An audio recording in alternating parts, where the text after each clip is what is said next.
Babar Azam, another half century for Babar Azam, और क्या centuries की भरमार लगा दी है दी बाबर आजम। मतलब मैं कहूँ कि पाकिस्तान के लिए एक तोहफा, एक गिफ्ट है बिल्कुल।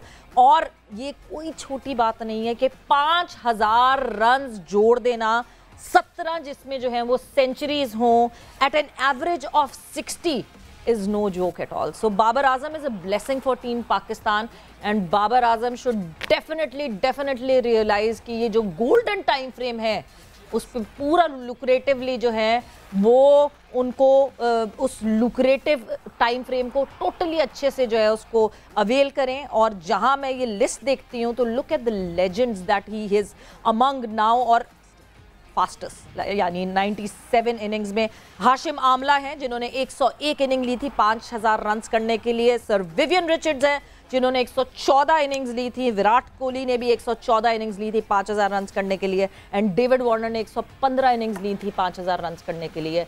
What a superb feature that is, and another feather in the cap for Babar Azam ji. तो 50 हो चुकी है बाबर आजम की, कितनी 50 मारेंगे ये फैसल? मैं यही सोच रहा था कितनी 50 मारेंगे, और इस 5000 में 50 और ऐड कर लें, अल्लाह करे वो 100 ऐड हो जाएं तो 51 बिल्कुल होने तो बिल्कुल चाहिए। सो लीना जी की तरफ वापस जो है वो हम आते हैं। Leena ji, what an amazing feature this is. मतलब मैं कभी कभार सोचती हूँ कि वाकई बाबर आजम कहीं ना कहीं मुझे अनलकी लगते हैं, बिकॉज जिस तरह हमारा इतना स्क्विश्ड एफटीपी है, अगर इनको ज्यादा मैचेस खेलने को मिलते तो ये और कितना ज्यादा जो है जोड़ सकते हैं अपनी करियर में। हाँ देखो, आप बिल्कुल सही कह रही हो। इतना शानदार प्लेयर है, मतलब यार टेम्परामेंट शानदार है। हर मैच आफ्टर मैच 50-100 रन बनाने ये आसान नहीं है। डिफरेंट ऑपोजिशंस में, डिफरेंट पिचों पे, कंडीशंस डिफरेंट। तो ये जैसे यू वर सेइंग ना कि ब्लेसिंग है पाकिस्तान के लिए, बिल्कुल। और ये मैच पाकिस्तान को अनफॉर्चुनेटली कम मिलते हैं। अगर ज्यादा होते तो पता नहीं कौन कौन से रिकॉर्ड बाबर तोड़ देते। बट एक और अनफॉर्चुनेट बात है और बड़ी मजेदार बात ये है, और बाबर आजम के जो हम खुद भी बहुत बड़े फैन हैं, लेकिन जो एक और ही किस्म के एक और लेवल पे फैन होते हैं ना, तो वो जब आप जैसे ही बाबर आजम की कप्तानी की कोई अगर उस पर नुक्ता चीनी करें या कोई पॉइंट आउट करें चीज, तो वो मिक्स कर देते हैं Babar Azam the batter and Babar Azam the captain. तो जो बाबर आजम द बैटर है ना, वो तो इस वक्त दुनिया में सुपीरियर तरीन है। लेकिन जब बाबर आजम द कैप्टन की बात होती है तो कई दफा बहुत सी चीजें आगे आती हैं। कई लोग नहीं चाहते कि वो कप्तान हो। वो उसकी वजह भी ये है कि वो चाहते हैं कि ये खुल के पाकिस्तान के लिए बैटिंग करें और कप्तानी का जो बोझ है किसी और पे हो या तीनों फॉर्मेट के ना हो। तो ये यकीनन he is a fantastic batsman, but we can some other time discuss the captaincy, जो कि इस सीरीज में तो काफी अच्छी नजर आई। पिछले मैच में जिस तरह सलमान को यूज किया, that was a massive improvement. So things are improving slowly. Neera ji, would it be right to say कि ये जो फॉर्मेट है ODI is the format made for Babar Azam? आपको कैप्टनसी अच्छी दिख रही है, बाबर आजम बैटिंग करते हुए, there is no strike rate debate ODI के दौरान।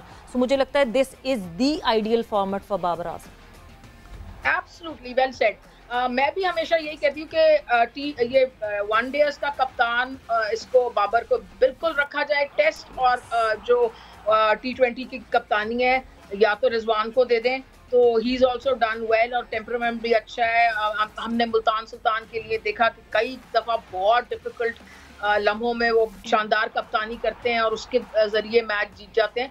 तो अभी बैकग्राउंड में एंडी फ्लावर है उनके पास, मगर हाँ एंडी फ्लावर भी है, लेकिन जिस तरह देखें एंडी फ्लावर हो ना तो वो वहां पर कर देगा, लेकिन ग्राउंड में जाके जो मोमेंट बाय मोमेंट एक्सिक्यूशन होती है ना, वो तो कप्तान की होती है। No doubt about. तो इसलिए मैं इसको बड़ा हाईली रेट करती हूँ।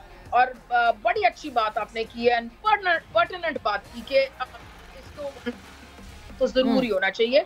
और किसी और दो जो है फॉर्मेट्स, टेस्ट एंड T20, उसका जिसको भी दे दें, पर मेरी चॉइस इसलिए रिजवान है कि आई हैव सीन हिम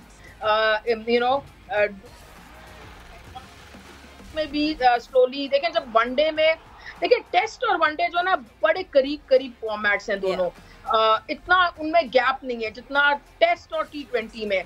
तो जो वनडे में अच्छा करना शुरू हो जाता है वो स्लोली टेस्ट में भी करना शुरू हो जाता है, बिकॉज आपको टाइम मिलता है। थोड़ा नीरज जी, सा आपको टाइम मिलता है just to build your inning, single double ले लिए, जब तक माइंड पाँव सेटल हो गए, and then you can get a 50 and a 100 and you become a great batsman and start contributing for your team much better. So ये तो है. Salute to बाबर आजम, और प्लीज फैंस देख रहे हैं कि मैं सल्यूट कर रही हूँ. एब्सोल्युटली, हम सबको सल्यूट करना चाहिए जो उनकी परफॉर्मेंस है. लेकिन कप्तानी की हम बात करते हैं, जब आपको लगता है कि सीनियर प्लेयर्स में हमने सरफराज को प्रॉब्ली बिल्कुल वेस्ट किया, अगर हम उनको टीम का हिस्सा रखते किसी हद तक तो बाबर को भी हेल्प होती रहती और आपको शायद लॉन्गर फॉर्मेट में सरफराज की सूरत में आपको अच्छा कैप्टन मिल सकता था, क्योंकि हमने देखा है कि टेस्ट मैचेस में उनकी परफॉर्मेंस एज अ बैटर भी बहुत अच्छी है. हाँ नहीं देखिए, बिल्कुल ये कर सकते थे हम, लेकिन समटाइम्स ये होता है ना कि कहते हैं ना कि that boat has sailed now. तो वो जो टाइम था उसमें जिस तरह उनको इस्तेमाल कर सकते थे, जब उनको हर चीज की कप्तानी से हटा दिया, या तो हमारे यहाँ ये होता है ना कि तीनों चीजों का कप्तान बना दिया, या हटाएंगे तो तीनों से हटाएंगे.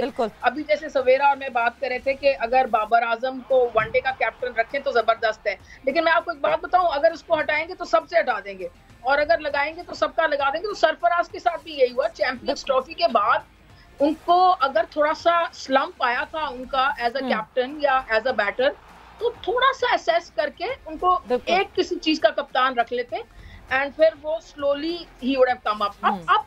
अब प्रॉब्लम ये है सरफराज के साथ कि वो he is not as safe behind the stumps as he used to. खैर लीना जी, सरफराज के टाइम पे हमें भी पता है कि बैकग्राउंड में और क्या क्या हो रहा था, तो वो सिनेरियो भी बिल्कुल डिफरेंट था. मगर ये कि अभी इस वक्त पाकिस्तान क्रिकेट बोर्ड में और बहुत सारी चीज़ें हो रही हैं. तकरीबन एक पूरी म्यूजिकल चेयर चल रही है, बिकॉज सेठी साहब जो हैं वो अपने पुराने सारे जो उनके अंडर काम करते थे लोग, उनको वापस लेकर आ रहे हैं. कल हमारे कोरेस्पॉन्डेंट कादिर ख्वाजा ने जो है वो अपडेट दी थी इस हवाले से कि कौन कौन वापस आ रहा है. डॉक्टर सलीम की वापसी हो रही है, नाइला भट्टी ऑलरेडी वापस आ चुकी हैं, अमजद भट्टी वापस आ गए हैं किसी और कैपेसिटी में उनके लिए बनाई. अब नदीम खान को जो है वो सैक कर दिया गया पाकिस्तान क्रिकेट बोर्ड से, एंड उस हवाले से हमारे कोरेस्पॉन्डेंट खिजर आजम ने मोइन खान से बात की है. आइए देखते हैं.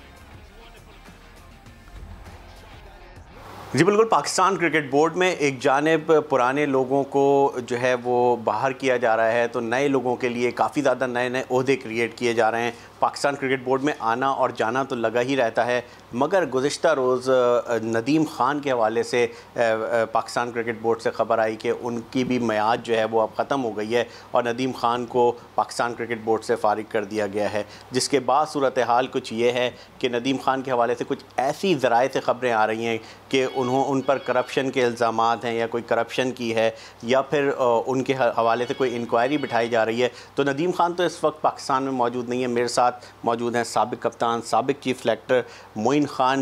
मोइन भाई, आप भी पाकिस्तान क्रिकेट बोर्ड में रहे, सब आते और जाते हैं और रीज़न मुख्तलिफ दिए जाते हैं. आपके भाई हैं नदीम ख़ान, उनके हवाले से ये सब बातें जो मैंने अभी इंट्रो में बोली वो की जा रही हैं, क्या कहेंगे आप? यार पहली तो बात है कि हर एक का अपना टेन्योर होता है, सब ने आना है और जाना है, बट उन लोगों को नेचुरली प्रेज़ करना चाहिए जिन्होंने अच्छे काम किए पाकिस्तान क्रिकेट के लिए.